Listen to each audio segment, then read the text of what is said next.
السلام علیکم عزیز دوستو، آج ہم جاننے والے ہیں کہ حضرت عمر فاروق رضی اللہ تعالیٰ عنہ اسلام میں کس طرح داخل ہوئے۔ ایک دن کافروں نے کمیٹی بٹھائی، مشورہ کیا کہ حضرت محمد مصطفیٰ صلی اللہ تعالیٰ علیہ وسلم کو کون قتل کرے گا۔ تو اس میں سے ایک صاحب کھڑے ہوئے، حضرت عمر کھڑے ہوئے اور کہنے لگے میں کروں گا۔ تو لوگوں نے کہا ہمیں تم سے ہی یقین تھا کہ تم ہی کر سکتے ہو۔ اتنا کہنا تھا کہ تلوار لٹکائی اور چل دیے۔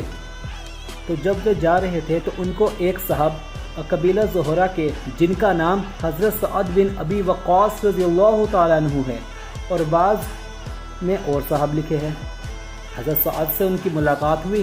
حضرت سعد نے پوچھا عمر کہاں جا رہے ہو؟ تو حضرت عمر نے کہا کہ محمد صلی اللہ علیہ وسلم کی قتل کی فکر میں جا رہا ہوں۔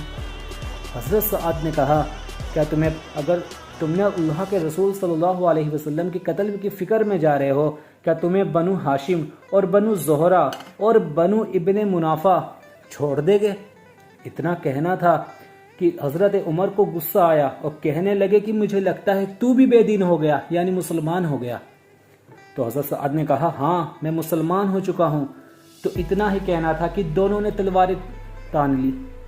دونوں میں لڑائی ہونے ہی والی تھی کہ حضرت سعد نے کہا مجھے کیا کہتا ہے، پہلے اپنے گھر تو جا، تیری بہن اور بہنوئی دونوں ایمان لے کر آ گئے۔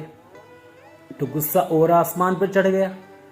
تو غصے میں اپنی بہن کے گھر گئے تو وہاں پر حضرت خباب رضی اللہ تعالیٰ عنہ حضرت عمر کی بہن اور بہنوئی کو قرآن کریم کی آیتیں سکھا رہے تھے جو وظیفے پر لکھی ہوئی تھی۔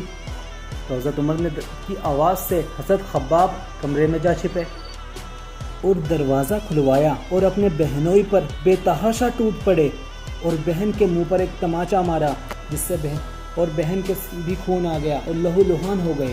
بہنوئی کی داڑھی پکڑی اور ان کو بے تحاشا مارا۔ اتنا ہی کہنا تھا کہ وہ بھی حضرت عمر فاروق کی بہن تھی، تو انہوں نے کہا کہ ہمیں اس لیے مارا جاتا ہے کہ ہم مسلمان ہو گئے۔ تو بہن کے لہو دیکھ کر اور اپنے بہنوئی کا خون دیکھ کر حضرت عمر کو تھوڑی شرم آئی، اور انہوں نے دیکھا کہ ایک وظیفہ رکھا ہے، اور انہوں نے پوچھا کہ یہ کیا چیز ہے؟ تو ان کی بہن نے کہا عمر تو ناپاک ہے، تو اسے چھو نہیں سکتا۔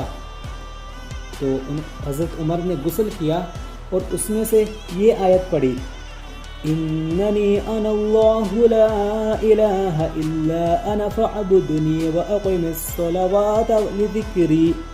اتنا ہی پڑھنا تھا کہ حالت ہی بدل گئی اور کہنے لگے کہ مجھے حضور صلی اللہ تعالیٰ علیہ وسلم کی خدمت میں لے چلو۔ تو حضرت خباب کمرے سے نکلے اور کہا کہ کل اللہ کے رسول صلی اللہ تعالیٰ علیہ وسلم نے عمر کے لیے دعا کی تھی کہ اللہ مجھے عمر پسند ہے تو عمر کو مسلمان بنا دے۔ یہ تھی حضرت عمر رضی اللہ تعالیٰ عنہ کی ایمان لانے تک کا سفر۔ حضرت عمر رضی اللہ تعالیٰ عنہ یہ بتایا جاتا ہے کہ ہمارے علماء اکرام کہتے ہیں کہ ایمان لانے سے پہلے اتنے سخت دل تھے کہ زندہ لڑکی کو دفن کیا تھا، اور ایمان لانے کے بعد گلیوں میں گھومے اور لوگوں کا حال جاننے کے لیے کہ کوئی بھوکا تو نہیں، کوئی پیاسا تو نہیں۔ یہ تھے حضرت عمر فاروق رضی اللہ تعالیٰ عنہ، جن کے بارے میں جب وہ ایمان میں داخل ہوئے تو اللہ کے رسول نے کیا بشارت دی کہ اگر میرے بعد کوئی نبی ہوتا تو عمر ہوتے۔